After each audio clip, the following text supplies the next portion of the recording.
MiniMax launched their new video generation model called H3 on 31st July. And back then, they announced that the model weights will be released soon. So the model weights became public today in the morning around 8 a.m., which is like 5 hours ago. But there's a catch to it. So in this video, I will be covering everything that you need to know about MiniMax H3, what it is, how does it work, and I'll also show you guys a video that I'll create using the H3 model. We will talk about the pricing and how much it costed me. So let's jump straight into it. Let us start with the basics. Let us first understand what is MiniMax H3 and see what is the team's vision in making this model as open model. So here is the blog from MiniMax official account on Twitter announcing the launch of H3, where it says it's an open model that is breaking the boundaries between task and modalities. I'll make you understand what that means in a second. So H3 is a general purpose omni-modal generation model. By omni-modal, what I mean is there are different modalities when it comes to the field of AI, like you can give in text, audio, images, videos.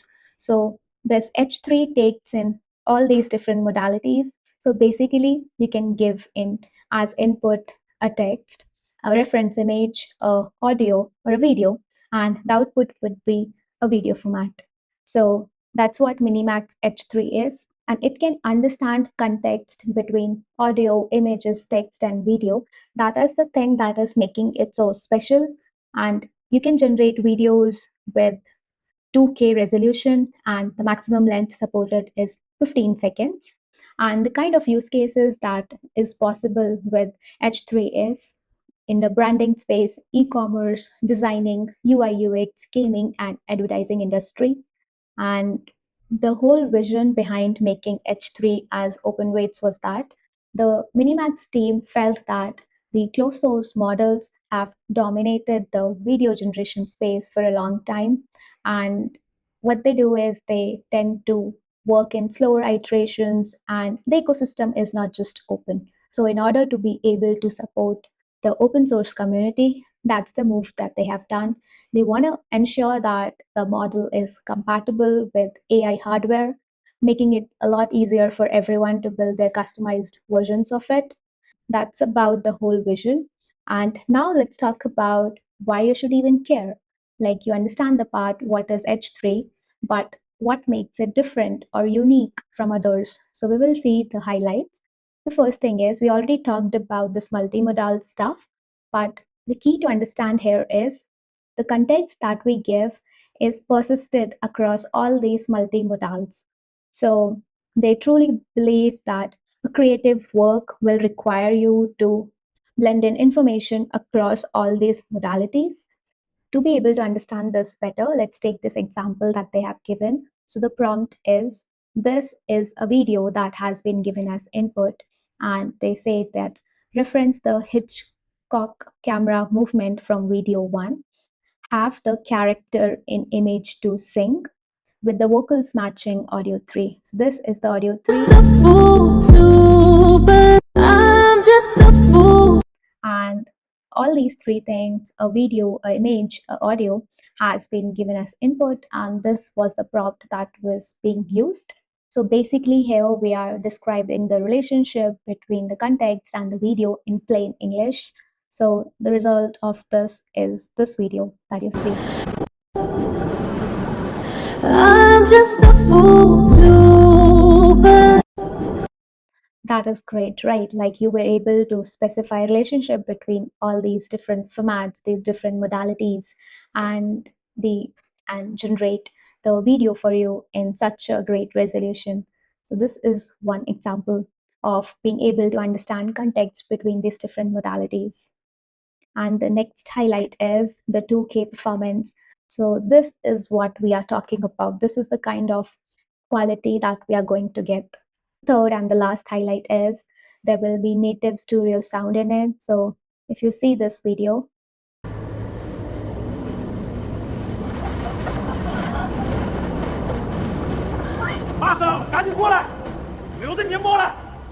So this sound has been produced natively by the MiniMax H3 model itself.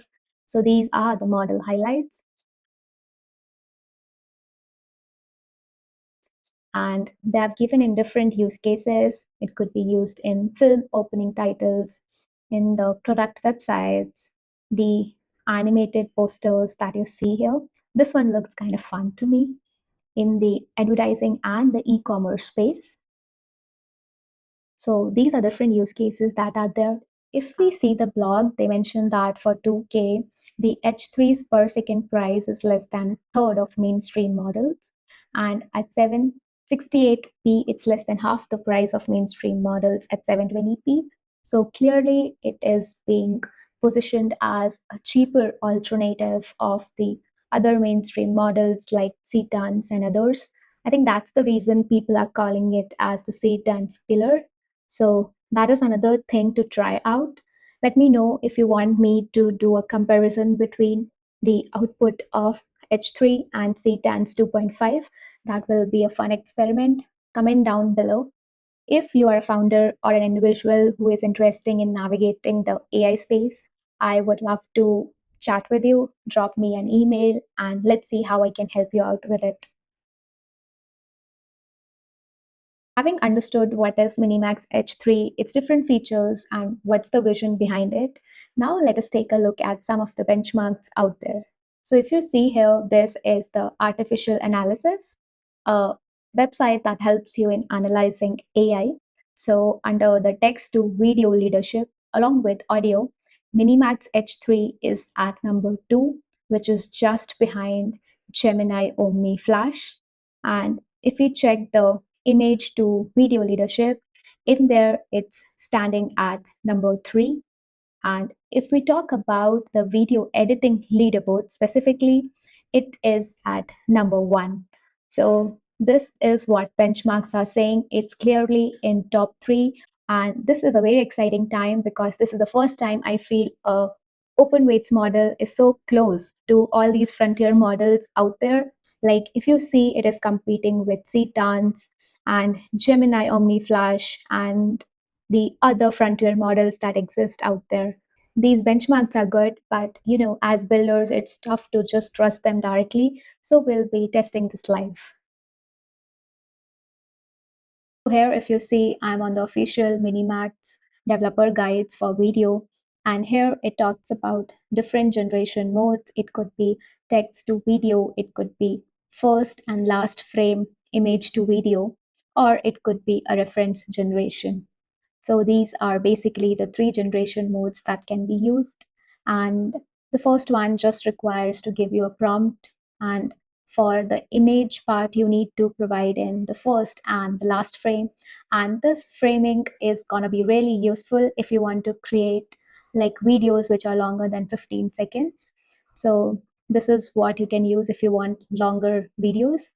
And the third one is you need to provide in the reference images, audios, or videos, and it will be very useful for the reference character, motion, voice, or anything. If you have something in mind and you want things to be created in similar manner.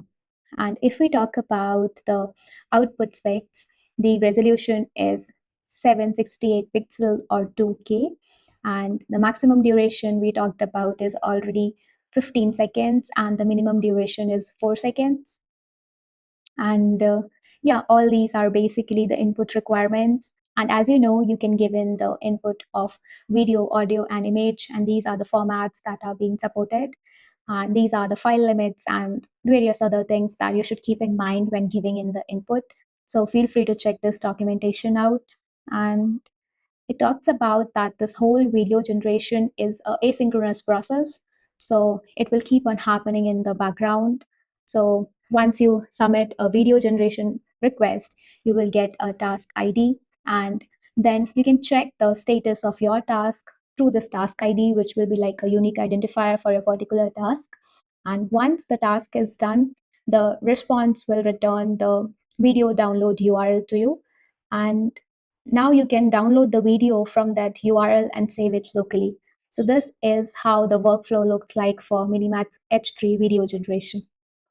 And here they have given some of the results. So This is like a prompt that they used, and this was the output that they got.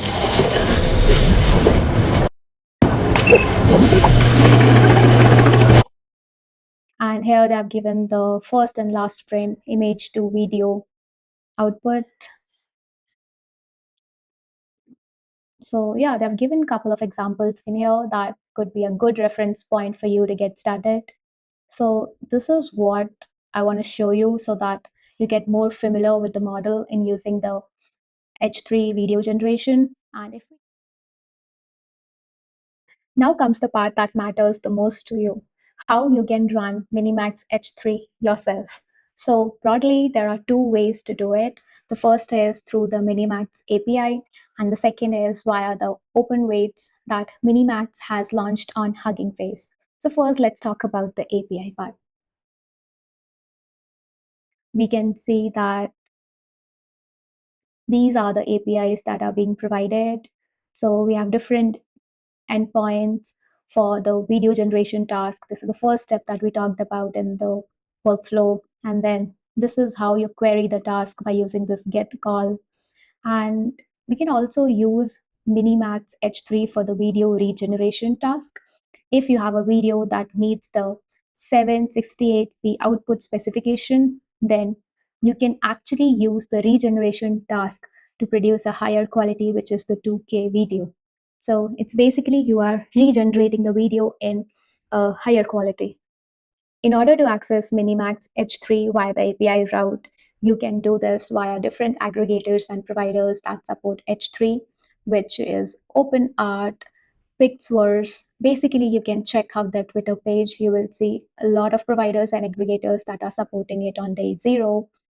Runware, Polo AI, Versal, Fal.ai, and OpenRouter, and lots of others. So feel free to pick any provider, any aggregator that you might already be using. In my case, since I already have some credits on OpenRouter, I would be using H3 via OpenRouter. But feel free to use any of these providers and aggregators that you want. So that's the API part. Now let us take a look at how you can run these open weights model yourself. So for that, we will go to Hugging Face. So this is the official Minimax H3 model weight. And as you can see, the model size is 33 billion parameters. These weights that you see will require at least 144 GBs without any activations. And if you are somebody who's having that sort of hardware, feel free to run this, experiment with this, and let me know in the comment section your experience with it. And there's this other way that people have found, which is via comfyui, that allows you to run H3 on 40 GBs of RAM. But unfortunately, I can't try this on my Mac due to the memory limitation. And in here, you can see we have two items in the collection. One is from the Minimax itself, and this one that I was talking about is from the Comfy org. It's like a repackaged model files that could be run on comfyui. So this is the quantized version. Feel free to take a look around and yeah, just experiment with it. And if you are somebody who wants me to run this live in front of you, let me know in the comments below. I'll see how I can run it, maybe through RunPod or some other means. But if you're interested, comment run open weights and I'll show you how that could be done. And in this open weights model, there's a catch. The catch is the videos that you get via these open weights model are not going to be in 2K resolution. That 2K resolution part has not been released in the weights. So the videos that you produce won't be at the same quality that you get via the API. So that's one thing to note. Another catch that is there with this open weights model is the licensing. So unlike earlier versions, it is not under MIT license. So if we see the license file, this is under the community license agreement, and it clearly says that it is limited to the applicable territory. And if you see, the applicable territory means worldwide, excluding the excluded territories. And what are these excluded territories? So these are European Union, United Kingdom, the Republic of Korea, and the United States of America. So if you are somebody who's staying in one of these excluded territories, I would recommend you guys to read this agreement. It's going to take just 5 minutes of yours, but just be on the safer side and read this license.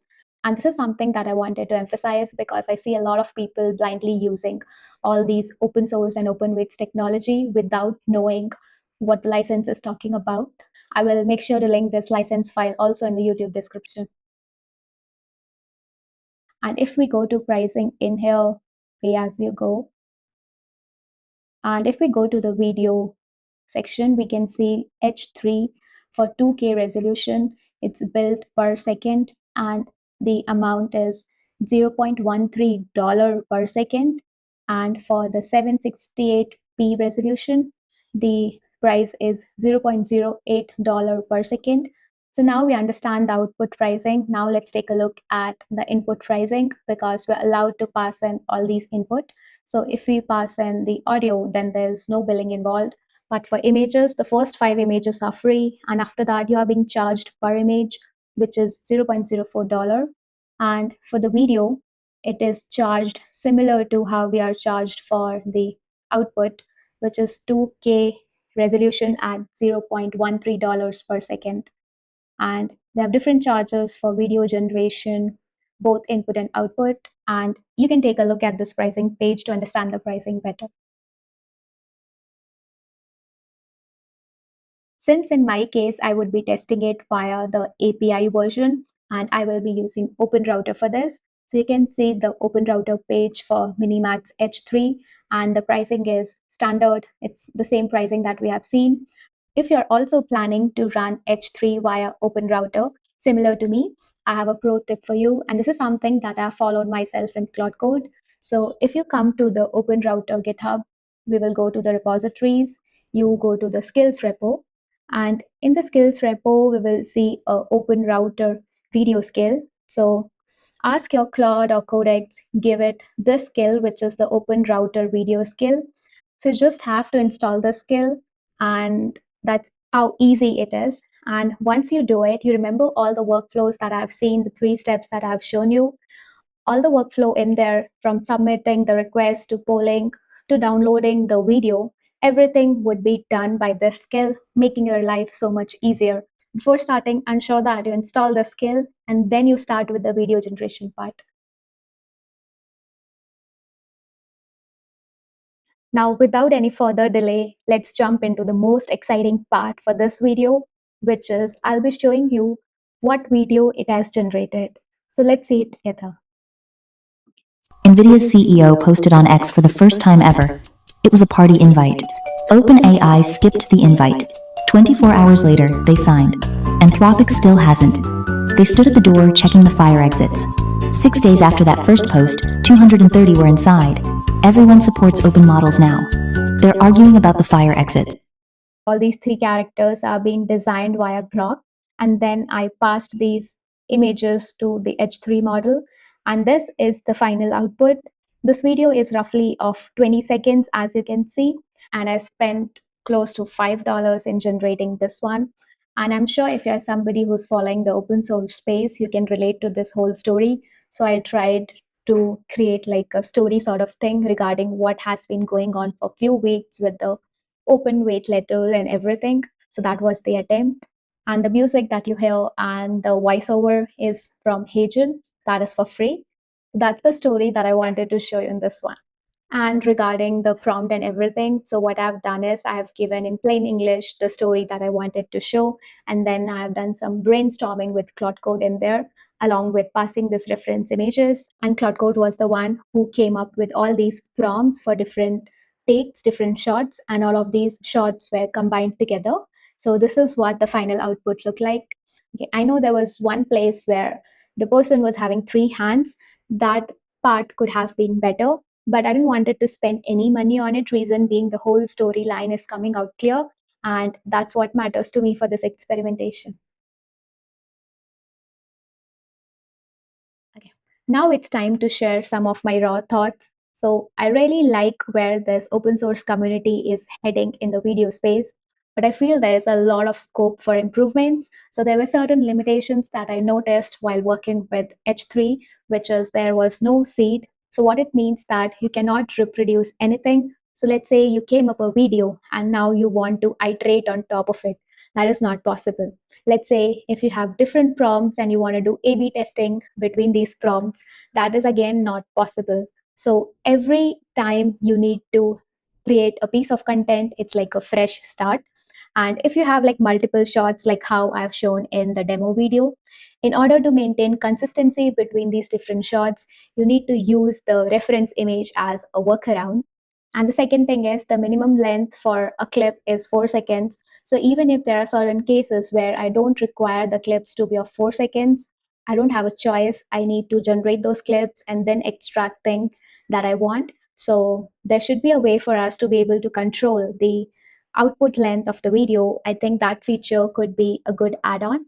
And lastly, I feel some of the controls that are being mentioned are broken or missing. Like when I was trying this instruction guided thing via Open Router, it was not obeying me. So that's another thing I noticed. So I love where the space is heading, but I feel there's scope for a lot of iterations, and it would be interesting to see the next versions of H3 and how Minimax is improving and iterating on top of it, and how other companies are moving towards this open source space in bridging the gap that we have between the frontier models and the open weights or the open source model. So this is going to be fun and really exciting time to be alive.